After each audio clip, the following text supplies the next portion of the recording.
Olha só, a gente volta a falar de reforma tributária porque para discutir os pontos positivos e os negativos da aprovação da reforma tributária na Câmara, eu converso agora com o advogado tributarista, o Bruno Guimarães, sócio do RMMG Advogados, e também com o nosso comentarista, Miguel Daúde.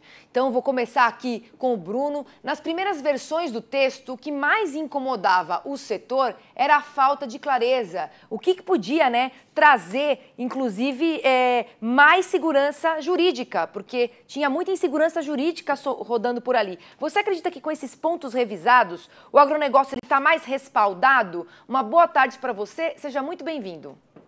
Obrigado, uma boa tarde a todos que nos assistem. Então, a reforma tributária, ela, nesse aspecto específico da clareza, ela melhorou, mas não resolveu, digamos assim, né? Porque agora nós temos, então, balizas do que realmente vem a ser, o que se espera ser esse novo sistema jurídico tributário que, né, todos nós vamos nos submeter, mas tem um detalhe importante, porque os detalhes dessa reforma, ou seja, como que ela vai se dar na prática, vão postergados. A gente só vai saber disso numa lei complementar. É uma outra lei que vai ter que ser votada, aprovada em momento futuro. E várias das questões importantes da reforma, então, ficaram para depois. Então, a gente sabe, por exemplo, que a reforma ela conseguiu passar o que eles chamam de IVA dual, né? Então, agora nós teremos, em vez de PIS, COFINS, ICMS, ISS, IPI, nós teremos o IBS e a CBS, o Imposto sobre Bens e Serviços e a Contribuição sobre Bens e Serviços. Muito bem. Mas nós sabemos também que existem regras de exceção. Nós sabemos que alguns produtos estarão sujeitos a tributação diferente. O agro, como um todo, conseguiu uma vitória importante em que ele vai submeter a uma tributação no geral 60%, de um desconto de 60%. Mas quais produtos, por exemplo, comporão o que se está chamando de cesta básica nacional, que são aqueles itens essenciais e que não estarão sujeitos à tributação? Isso nós não sabemos. Então, veja, questões muito importantes nós ainda não sabemos. Então, sobre clareza, segurança jurídica, eu tenho a dizer que, claro, algumas coisas são importantes, foram conquistas, no que diz respeito a esclarecimentos, mas a gente não pode dizer que nós temos total clareza do que realmente vem aí. Tá certo, e vai levar ainda um tempo, para que tudo seja realmente consolidado, Isso também tem isso que a gente vai falar, a gente vai abordar disso daqui a pouco. Agora eu vou falar com o Daúde, porque o PL, Daúde, foi o único partido, que votou majoritariamente contra a reforma e manteve o seu posicionamento. Você acredita que foi uma oposição apenas pela oposição? O que você acha, Daúde? Bem-vindo e boa tarde para você. Obrigado, Priscila. Boa tarde a todos. Professor Bruno, boa tarde. Bom, o PL dos 90 deputados tem 70 acabaram votando contra e 20 votaram a favor.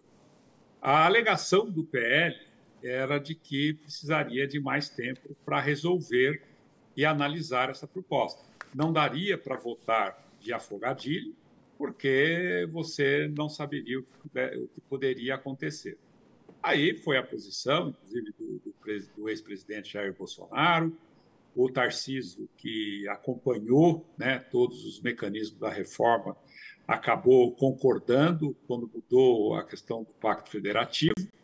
E tudo isso é evidente que é uma questão política do que técnica. Agora, Priscila, eu acho que é importante, ouvir atentamente aí o professor Bruno, o que é importante nessa mudança? Fala, mas não tem clareza. O problema não é que vai ter clareza. Você está mudando o método de taxação. A cadeia hoje que existe é uma cadeia animal, como se diz, na gíria moderna dos jovens. É uma coisa desastrosa, porque você tem uma cumulatividade muito grande de impostos. Então, você não tem como dar clareza agora, porque você está dizendo o seguinte: eu vou tirar os impostos acumulados e vou cobrar no final quando se vende. Pega uma máquina agrícola, que está em discussão aí. Mas a máquina agrícola. Então... Não, a máquina agrícola ela vai ser taxada quando ela chegar a ser vendida para o produtor. Então, é difícil hoje você estabelecer critérios para dar clareza nesse momento. Você mudou constitucionalmente a forma de tributar.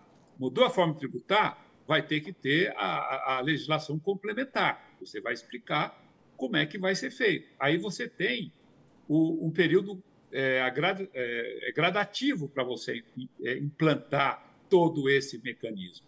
O que eu analisei, o que eu vi é que esta proposta ela atende requisitos internacionais de tributação.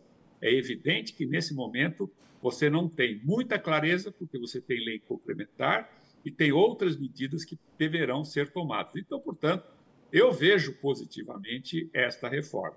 Eu não entendi por que alguns parlamentares não entenderam, mas, enfim, a minha opinião é essa, Priscila. Você não perguntou, mas eu já respondi. Então eu vou voltar aqui para o Bruno, né? Porque a gente sabe que a aprovação, né, é uma vitória para o presidente da Câmara, o Arthur Lira, e também para o Lula, já que era uma das prioridades do governo. A gente não pode deixar de falar disso. Mas é claro, para o agronegócio ainda precisa aparar algumas arestas, não é verdade, Bruno? Para você, na sua opinião, quais são as mais necessárias e urgentes? Bom, uma coisa importante sobre essa reforma que a gente sempre tem que ter em mente é que ela é uma reforma da tributação do consumo, né? Então, nós não estamos falando de tributação da renda e não estávamos, até recentemente, falando de tributação do patrimônio também, que pese questões de IPVA e IPTU tenham sido incluídas ali no finalzinho. Mas o grande foco é consumo, né? Então, na linha do que o Miguel falou e bem falou, a proposta, a emenda, do jeito que ela foi votada, ela tenta alinhar o Brasil a uma tendência moderna internacional de tributação sobre o valor agregado, os chamados IVAs, né? Então, isso é bom, né? Isso é bom, isso é importante e tem uma pretensão de simplificação. Mas é muito importante nós lembrarmos que a gente tem agora um período de transição, nós vamos estar em transição a princípio até 2033, em que todas as propostas e promessas de simplificação elas vão invertidas.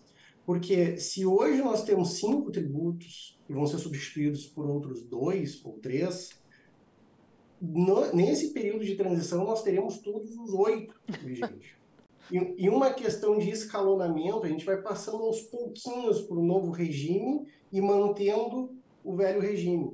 Então, um primeiro ponto que eu acho super importante é, a gente não sabe, por exemplo, como é que vai ficar a questão de créditos, de benefícios de ICMS, que é muito importante para o setor agro, né? Os benefícios fiscais, de forma geral, eles se tornaram vilões na discussão, se pretendeu acabar com todos os benefícios fiscais, depois a gente percebeu que não dava para acabar com todos os benefícios fiscais. Nós temos cesta básica, nós temos farmácia popular, nós temos, enfim, muitas questões importantes que precisam de um ajustezinho no volume, vamos botar assim, da tributação. Tá, e como é que vai ficar isso? E como é que vai ficar isso depois? E como é que vai ficar isso no período de transição? A gente não sabe. Isso é muito sensível para o setor do agro, nós bem sabemos, né? A cadeia do agro, ela tem uma característica de resíduos tributários, né? Então, se tenta zerar tributações, como, por exemplo, a PiscoFins, ela vai zerada para praticamente todo o agro. Mas existem benefícios fiscais de créditos presumidos que são compensações pelos resíduos de tributos que vão surgindo ao longo da cadeia. Então, o não esclarecimento de como isso vai ser tratado, para mim, é um ponto dramático, muito importante. Então, a estrutura proposta ela faz muito sentido, mas a operacionalização de benefícios do agro, que é uma coisa muito importante, como que vai se dar essa conversa dos tributos antigos com os tributos novos nos próximos 10 anos? Eu acho que é um ponto muito importante. Nós sabemos que essa reforma ela é muito prejudicial para os prestadores de serviço em geral, né? Então, em que pese nós tenhamos aí vários representantes de entidades dizendo que a reforma é positiva para eles, nós temos também os representantes desses grupos que se sentiram prejudicados. Os supermercados chegaram a falar em aumento no preço da alimentação em 60%, imagine, né? Então, eu volto a falar que a grande questão e os pontos negativos, vamos botar assim, para o agro, é essa incerteza e de tudo, eu diria, principalmente no que diz respeito ao regime de benefícios fiscais, né? Ao longo de muitos anos, nós fomos construindo regimes de benefícios para questões pontuais, importantes e específicas, e se entendeu que isso era ruim, porque isso criava uma complexidade muito grande no sistema. E ok, isso faz muito sentido isso, mas não esclarecer como que nós vamos resolver isso é muito angustiante. Sim. Para quem hoje tem um benefício e de repente não tem mais. Daudi, são 8 anos de muita acomodação, né? A reforma ainda vai ser analisada pelo Senado. Se for aprovado como está, sem modificações, vai levar um tempo. E a transição completa, como bem falou aqui o nosso advogado, aqui também, professor, vai acontecer aqui entre 2026 e 2032. Você acha que é muito cedo ainda para comemorar, Daudi? Não, Priscila, tem transição que vai levar 50 anos. Vai até 2076, né? Sim, sim. Que não é isso, professor? Para acabar com a guerra fiscal. Né? Você tem hoje um sistema de tributação, né, que é uma guerra fiscal. Então, o que o governo está falando? Pessoal, acabe com essa guerra fiscal, que eu vou criar aqui um fundo de 40 bilhões, parece que é o que está previsto na legislação. Então, eu vou, ao longo do tempo, você será prejudicado. Por exemplo, uma fábrica que foi construída em Goiás, né, de medicamento, que teoricamente perderia isso. Então, o que o governo está falando? Vocês vão perder isso, mas eu vou bancar essa perda para os estados. Então, existe sim um mecanismo para você evitar que ocorra perdas, né? Não só na questão do ISS, dos municípios, mas também do ICMS e essa famigerada guerra fiscal, que essa lei pretende acabar isso. Então, a transição vai levar 50 anos. Né? A questão do que o professor fala do crédito, né? Eu fui pesquisar a respeito disso e que está previsto você manter esses créditos. Agora, é evidente que nessa lei, nessa PEC que a gente viu, não contém, né, com clareza esse mecanismo, mas ele poderá ser regulamentado por lei complementar. Certo. Então, eu diria o seguinte, o chute foi dado. O jogo está ganho? Não. Agora, vamos acompanhar. Né? Vamos acompanhar. Tanto que o governador do Mato Grosso, viu, ele comentou, falou, não é o ideal, mas nós vamos agora no Senado. E depois tem toda uma estratégia. Tá certo. Priscila, eu acompanhei a Constituição de 88. Até hoje, Priscila, coisas que deveriam ser legalizadas e estruturadas na Constituição não foram. Tá certo, Daudi. Então, se foram mal feitas. Então, a lei, o chute foi dado. Agora vamos acompanhar. Ninguém, eu acho que, poderá ser prejudicado, porque tem o canal judicial, que pode parar toda essa brincadeira. Então, vamos certo. Vamos continuar no jogo, Daudi. Obrigada, viu, pela sua participação. Obrigada também o Bruno aqui pela disponibilidade. E um bom fim de semana para vocês dois, tá?